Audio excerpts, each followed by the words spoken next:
Sir doctor Kolkata doctor rape హ్మ్. ఇష్యూలో హ్మ్. హ్మ్. ఇందులో అమ్ మెడికల్ మాఫియా ఉంది. దీని కింద చాలా అనుమానాలున్నాయని జెప్పేసి కూడా మాట్లాడుతారు. ఎందుకంటే ఇప్పటివరకు మమతా బెనర్జీ హ్మ్. అంటే దీదీ ఎవరైతే ఉన్నారో సీఎం హ్మ్. హ్మ్. హ్మ్. అన్నీ తన దగ్గరే ఉన్నప్పటికి కూడా తను రివర్స్‌గా ర్యాలీ జేయడం వెనక ఇంకెవరో పెద్ద రాజకీయవేత్తలున్నారు ఈ కేసులో అని జెప్పేసి చాలా మంది అనుమానాలు వ్యక్తం జేస్తున్నారు. మీరేమనుకుంటున్నారు సార్? మెడికల్ మాఫియా కాదు. Drugs mafia. జనరల్‌గా డ్రగ్ మాఫియా అంటారు. Medical mafia comes with pharmaceutical companies కదా! హ్మ్. Just because it's a hospital అని చెప్పేసి మనం మెడికల్ మాఫియా అని అనకూడదు. డ్రగ్స్ మాఫియా ఏదో ఉంటది. Different different drugs going from hmm. Kolkata. Kolkata is very notorious city. చాలా హ్మ్. నోటోరియస్ సిటీ ఇది. ఓకే. అది ఆ అమ్మాయికి కొన్ని కొన్ని విషయాలు తెలుసు కాబట్టి ఆ అమ్మాయిని తప్పించాలని ప్లాన్ చేసుకొని తప్పించి ఎలాగో తప్పిస్తాం కదని రేప్ చేసేసి ఒక నలుగురు ఐదుగురు కలిసి రేప్ ఉంటారనేది అనుమానం యాక్చువల్‌గాను. హ్మ్. అది చాలా దారుణమైన విషయం. దీన్ని గవర్నమెంట్‌కే ఎఫెక్ట్ చేస్తది. అవును. బీజేపీకి ఫుల్‌గా గాని మెజారిటీ ఉండుంటే పార్లమెంట్‌లో ఈ పాటికి ప్రెసిడెంట్ వచ్చేసారు. హ్మ్. వచ్చును చాలా లెవెల్‌కి గొడవ పెట్టాళ్ళు. వాళ్ళే మెయిన్ అపోజిషన్ అక్కడ. హ్మ్. సో, ఇప్పుడేంటంటే దాన్ని తీగలాగితే డొంకంతా కదిలినట్టుగా మొత్తం బయట పెడుతున్నారనమాట. హ్మ్. ఓకే. ఎందుకంటే వాళ్ళు తృణమూల్ కాంగ్రెస్‌లో ఉన్న ఇద్దరు ఎంపీలు కూడా కామెంట్ చేశారు. అదే వాళ్ళ అమ్మాయి చదువుకుంటుంది ఒక ఎంపీ కూతురు. హ్మ్. తను కూడా కామెంట్ చేశాడు. ఒక అతన్నైతే కలకట్టాలో ఉన్న ఒకడు ఎలా కామెంట్ చేస్తే అతనికి నోటీసులు పంపించారు పార్టీ నుంచి. నువ్వు ఎలా ఇవ్వగలవని. ఇయన్నీ బయటకొచ్చేస్తాయి గదా! అంచేత అంటే పార్టీగా, ఒక గవర్నమెంట్‌గా మీరు దీన్ని బయటికి రాకుండా చేస్తున్నారని ఇంతదంతా చూపిస్తున్నారండి బీజేపీ. హ్మ్. నిజంగా ఈ పలానా చోట ఇలా రేప్ జరుగుతుంది అని మమతా బెనర్జీకి తెలుసని మనోళ్ళు అంటున్నారు. ఎలా తెలుస్తదది? చీఫ్ మినిస్టర్‌కి తెలియాలని ఏముంది? పెద్ద ఉంటది. మన state is equal to Australian దగ్గర ఉన్న కంట్రీస్ కొన్ని ఉంటాయి. అంతంత కంట్రీ ఉండంత ఉంటది. హ్మ్.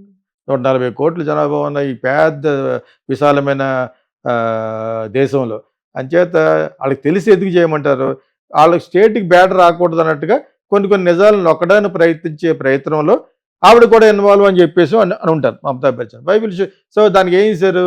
వీళ్ళేంటో మన మీద రివర్స్ చేస్తున్నారు కాబట్టి, మనమే కూడా ర్యాలీకి వెళ్దాం అని. ఎవరి మీద ర్యాలీకి? మీ గవర్నమెంట్ మీ మీద వెళ్తున్నాడు. అంటే ర్యాలీ ఫర్ హూమ్? అంటే ఇటువంటి అన్యాయాల్ని తగ్గించండి అని రేపిస్టులకు చెప్తున్నట్టు ఆ ర్యాలీ. హ్మ్. మిగతా వాళ్ళు ర్యాలీ చేస్తే గవర్నమెంట్ న్యాయం చేయాలి, న్యాయం ఎలా చేయాలంటున్నాను. ఇప్పుడు డాక్టర్స్ అంటున్నారు మాకు సేఫ్టీ కావాలి, సేఫ్టీ కావాలి. ఇప్పుడు సుప్రీంకోర్టు కల్పించుకుని ఏముంది? ఈ టాస్క్ ఫోర్స్ నిర్ణయించి ఫస్ట్ వాళ్ళ సేఫ్టీ చూడాలి, 2 మంత్స్ టైం ఇస్తామని చెప్పుద్ది. ఏం చేస్తారట?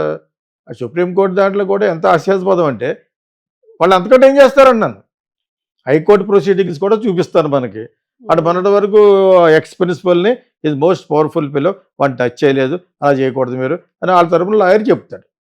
వాళ్ళ తరపున లాయర్ అనగానే ఏం చేస్తారు ఇమ్మీడియేట్‌గాను వాడు గాని ఆ కాలేజీలో ఉంటే మొత్తం నిజాలన్నీ బయటపడతాయని ఆడిని వెంటనే బూస్ట్ చేసి వితిన్ 24 అవర్స్ ఆటికి మళ్ళీ వేరే రిక్రూట్‌మెంట్ కాలేజ్‌లో ఇచ్చారట. ప్రిన్సిపల్‌గా. ఇవన్నీ మనకు తెలిసున్నవే. పుటలు పుటలుగా నేషనల్ టీవీ కానీ, నేషనల్ పెద్ద పెద్ద లెవెల్‌లో ఉన్న యూట్యూబర్స్ కానీ పెడుతున్నారు కదా! హ్మ్. అసలు నిజం ఏంటి? మమతా బెనర్జీకి తెలిసిది డ్రగ్స్ మాఫియాలో ఉన్నవాళ్ళు మా పార్టీ వాళ్ళు కాబట్టి వాళ్ళని కాపాడని అంటదా? I don't think so. అది టూ మచ్ అది. ఓకే. అయినా కూడా ఆవిడ ఎందుకు మాఫియా ఎగైనెస్ట్‌గా ఎందుకెళ్ళింది? కొంచెం టఫ్ చీఫ్ మినిస్టర్. వాళ్ళ యొక్క ఎంపీస్ ఈ మధ్యన ఫుట్‌బాల్ ఆడుకున్నారు. ఎవరిని? బీజేపీని పార్లమెంట్‌లో. సో, వాళ్ళేంటి ఏదో విధంగా ప్రెసిడెంట్ రూల్ ఇచ్చి ఈ గవర్నమెంట్ పడగొట్టేసి మళ్ళా రీ ఎలక్షన్స్ పెట్టడానికి కోసం బీజేపీ చూస్తుంది. కానీ అంత సులభంగా జరిగే పని కాదు. ఎందుకంటే అపోజిషన్ పార్టీస్ ఆర్ స్ట్రాంగర్. అప్పుడులా హ్మ్. కాదు. హ్మ్. అబ్సల్యూట్ మెజారిటీ రాలేదు ఆళ్ళకి. హుహు. అంచేత వాళ్ళు వాళ్ళు కూడా కొంచెం తగ్గవలసిన అవసరం ఉంది. మోడీ గారికి అనుకున్నంత పవర్ లేదు ఇప్పుడు. అనుకున్నంత ప్రొసీడింగ్ చేయలేడు. అంత హ్మ్. త్వరగా ప్రెసిడెంట్ రూల్ పెట్టినా ఊరుకోరు. ఎంటైర్ ఇండియా కదులుద్ది. సివిల్ వార్‌లు రావచ్చు. అంచేత hmm. It's not very easy for Modi. ఇది సుఖమైన ప్రయాణం జరగదు. ఓకే. అంచేత దాంట్లో ఈలోగా వాళ్ళకొచ్చిన బ్యాడ్ నేమ్‌ని అలా బ్యాడ్ నేమ్ ఉంచుకోదు కదా! ఆ రేప్‌ని. మేము దీనికి అపోజిషనే. మేము ర్యాలీ చేస్తాం అని చేసింది. కాబట్టి ఆ ర్యాలీ ఎవరికి చెప్పుతుంది? ఎవరిని రిప్రజెంట్ చేస్తుంది? CM itself is going for a rally against రేపిస్టులు, against the drug trafficking people. ఆ డ్రగ్ ట్రాఫికింగ్ పీపుల్ వీళ్ళకి ఆల్రెడీ తెలుసు కాబట్టే ఎఫ్ఐఆర్ చేయలేదు వీళ్ళ మీద. హ్మ్. తర్వాత అక్కడ గోళ్ళ గిళ్ళు పగలగొట్టి ఒక చిన్న రప్చర్ కింద చేసి కేసును మాఫీ చేయడానికి చూడడానికి కాలేజ్ చూసి ఉంటుంది. కాలేజ్ ప్రిన్సిపల్ గాడు ఒక పెద్ద నటోరియస్ ఫెలో అయి ఉంటాడు. వాడి మీద ఆల్రెడీ పాస్ట్ రికార్డులు కూడా బాలేవు. అంచేత అతన్ని ప్రాసిక్యూట్ చేయాలి, అతన్ని ఇన్వెస్టిగేట్ చేయాలి, అతన్ని ఇంటరాగేట్ చేయాలి. అతని తరపు నుంచి అందరిని ఇంటరాగేట్ చేస్తే, మ్యాన్ హ్యాండిల్ చేస్తే దాన్ని ఏమంటారు వాళ్ళ అదిలో కస్టోడియల్ ఇది అంటారు దాన్ని. సో అది కానీ ఇస్తే అక్కడ నిజంగా పెడితే వాడు ఎటువంటి చెప్తాడు, తృణమూల్ కాంగ్రెస్ వాళ్ళే డ్రగ్ మాఫియా చేస్తారు. సాధారణంగా రూలింగ్ పార్టీ వాళ్ళే చేస్తారు. పొలిటీషియన్స్ డర్టీ ఇడియట్స్ కాబట్టి, డర్టీ ఫెలోస్. నార్కోటిక్స్ బిజినెస్ ఎవరు చేస్తారు? అందులో ఉన్నవాళ్ళు చేస్తారు, ఇక్కడ చేస్తారు. ఇక్కడ ఫిలిం స్టార్స్ కూడా ఉన్నారు. నాకు కెమెరా ఇచ్చి నాకు అధికారం ఇస్తే చూపిస్తా చెప్పాను కదా, ఇక్కడేంటి బాంబేలో ఏంటి. సో మరి ఆ విధంగానే సంజయ్ దత్ ఇంట్లో కొన్ని విత్ రివాల్వర్ ఇవన్నీ దొరికినాయి, గన్స్ అయ్యాయి, AK-47. అందుకు లోపల పోయాడు. అదే పెద్ద ఎక్సెప్షన్ ఏం కాదు కదా. లోపల పెట్టి తర్వాత దెబ్బకి షాటర్ అయిపోయాడు సంజయ్ దత్. అయినాడు క్యారెక్టర్లు వస్తున్నాయంటే చాలా అదృష్టవంతుగా లెక్క. అదేదా. సో ఇలా చాలామంది ఇన్వాల్వ్ అవుతారు. డబ్బుకు పడిపోతారు. ఆడు డ్రగ్లో ఉంటాడు, కోట్లు వస్తూ ఉంటాయి. సో ఇక్కడ కూడా తృణమూల్ కాంగ్రెస్ వాళ్ళు ఉండకుండా ఉంటారన్న సంగతి దీదికి తెలుసు. బట్ కాపాడద్ది ఒక లెవెల్ వరకును. తను కూడా ర్యాలీకి వెళ్ళమని ఇచ్చుంటాడు సజెషన్లు. మీరు వెళ్ళటం ఏంటి, నేను ఎగ్నెస్టే, మేమేమన్నా రేపులు చేయమని దానికి ఏమన్నా పొర్రా అని ఉంటుంది. కరెక్ట్ కూడా. నిజ జీవితంలో కూడా ఆవిడ రేపు చేయమని అంది కదా. రేపు చేసి కావాలని బ్యాడ్ నేమ్ కొని తెచ్చిపెట్టుకుంటుందా? ఇవి కాదు, ఇవి పొలిటిలైజ్ చేసి బీజేపీ వాళ్ళు సృష్టిస్తున్న ఈ న్యూస్ ఛానల్స్. అక్కడ జరిగింది అంటే అమ్మాయికి అన్యాయం జరిగింది. ఇక్కడ డెఫినెట్గా అమ్మాయిని నెంబర్ ఆఫ్ పీపుల్ రేప్టర్ చిత్రయం చేసి ఆ అమ్మాయి లాస్ట్ వీడియోలు కూడా బయటకు వచ్చినాయి. లాస్ట్లో పెట్టిన వీడియో ఆ అమ్మాయి ఎక్కడ దెబ్బలు తిందో, ఇంక ఇది బతకడం వేస్ట్ అని చెప్పేసి చంపేసి ఉంటారు. ఆ అమ్మాయి డ్యామేజ్ అయిపోయి ఉంటుంది లోపల, వాట్ ఎవర్ ఇట్ ఈస్. లేకపోతే ఒకడు దొరికినోడు ఒకడు అమ్మాయికుడు వేస్ట్ పిల్లవాడు, వాడు చచ్చిపోయిన అమ్మాయిని రేపు అంటారు కొంతమంది. వాడిని పోయిన వాడి దగ్గర నుంచి కస్టోడియల్లో పెట్టి ఇంట్రాగేషన్ ఒప్పుకున్నది కాబట్టి తెప్పించారా? తెప్పించే వాళ్ళు ఎవరు? మళ్ళీ పోలీసులే.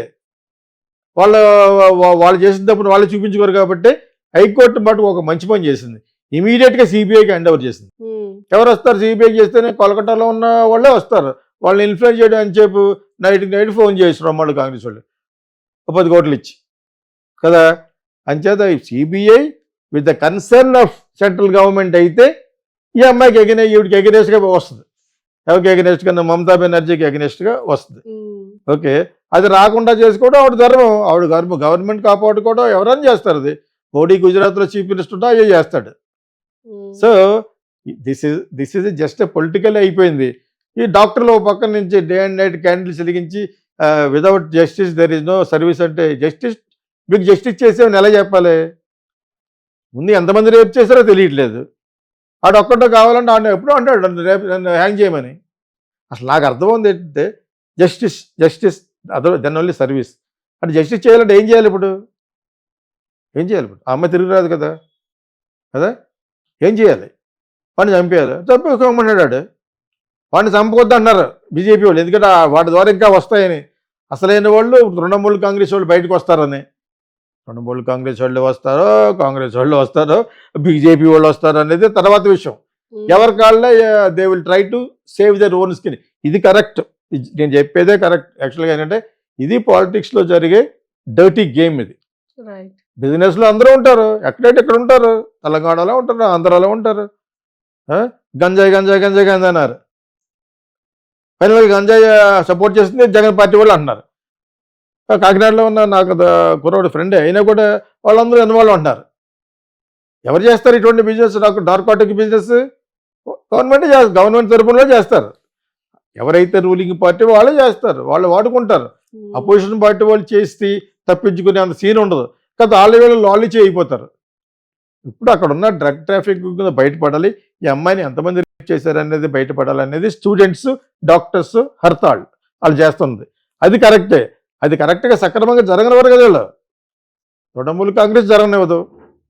దీది అక్కడ she'll try to safeguard చేసుకోకుండా నేనే మా గవర్నమెంట్ తప్పంటదా? ఎలా ఉంటుంది?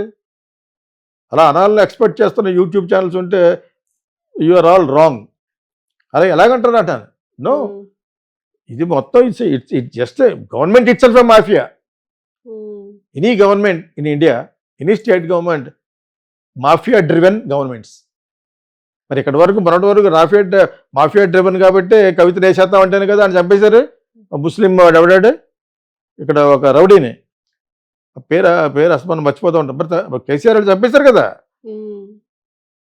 ఫట్ట షూట్ చేసేమన్నాడు. కవితను బెదిరించారు వాళ్ళు. ఎవడ ముస్లిం ఉంటాడుదా మొత్తం హైదరాబాద్ అంతా ఏలాడు కొంతకాలం. అది మీరు చెప్పాలి వెంటనేనా, చాలా చాలా ఫేమస్ వాడు, చంపేశారు కదా, చాలా ఫేమస్ ఫెయిల్ వాడు. అన్ని గవర్నమెంట్ వచ్చిన వెంటనే లేపేశారు. ఊరికనే లేపలేదు, కొన్ని 100 ఎకరాలు. తర్వాత వాళ్ళు భార్య వాళ్ళు బయటకు వచ్చి ఇంకేం చేయలేదు, లేడీస్ ఏం చేస్తారు, వాళ్ళు లేపేస్తున్నారు. అప్పుడున్న పోలీస్ కమిషనర్తో చెప్పి లేపేమన్నాడు, నైట్ వెళ్ళి పడుకున్నాడు మనోడు. కేసీఆర్ లేపేశారు. Generally Hyderabad is little safe, అర్థమైందా? ఆ విధంగా ప్రతి గవర్నమెంట్లో ఉంటారు మాఫియా డ్రివెన్ గవర్నమెంట్స్ ఇవన్నీ. ఇది ఇటలీ కూడా మాఫియా డ్రివెనే. సిసిలి అనే ఊరు ఉందని చెప్పారు కదా, ఇక్కడ కడప అయితే ఎలా ఉందో అక్కడ అలాగనమాట. దీస్ సో ఇందులోంచి బయటపడాలంటే ఎంటైర్ సిస్టమ్ క్లీనప్ అవ్వాలి. ఎవడు క్లీన్గా ఉంటాడు? You can you say BJP is clean? నువ్వు చేర్చుకునే వాళ్ళే మాఫియా వాళ్ళని, ఎక్కడ తప్పు చేసాడో అవి చేరిపోవడం. How can it be clean? It cannot be clean at all. Rusted, తుప్పు పట్టిపోయింది మన సిస్టమ్. అది ఇప్పుడు ఏంటంటే ఏదో విధంగా బ్లేమ్ చేసి బ్లేమ్ గేమ్ ఆడి ఆవిడ గవర్నమెంట్ పడగొట్టాలి. అంత ఈజీ కాదు అది. అందుకని ఆవిడ కూడా మార్చికి వెళ్ళింది, వి వాంట్ జస్టిస్ అని. ఏం చేయగలదు? జస్టిస్ అంటే ఏంటి అంటే ఎవరైతే రోడ్డు మీద ఈ ప్లే కార్డ్స్ పట్టుకెళ్ళారో వాళ్ళకి ఒక పేరు వస్తుందని చీఫ్ మినిస్టర్ కూడా అంటుంది. నేను ఎగెనిస్టే, నేనేమో రేపులు చేయమని ప్రబోధించే స్టేట్ కాదు కదా అంటుంది. సో దీన్ని బట్టి అర్థం చేసుకోండి, నేను మాట్లాడిన మాటలు బట్టి ప్రతి స్టేటు ఈజ్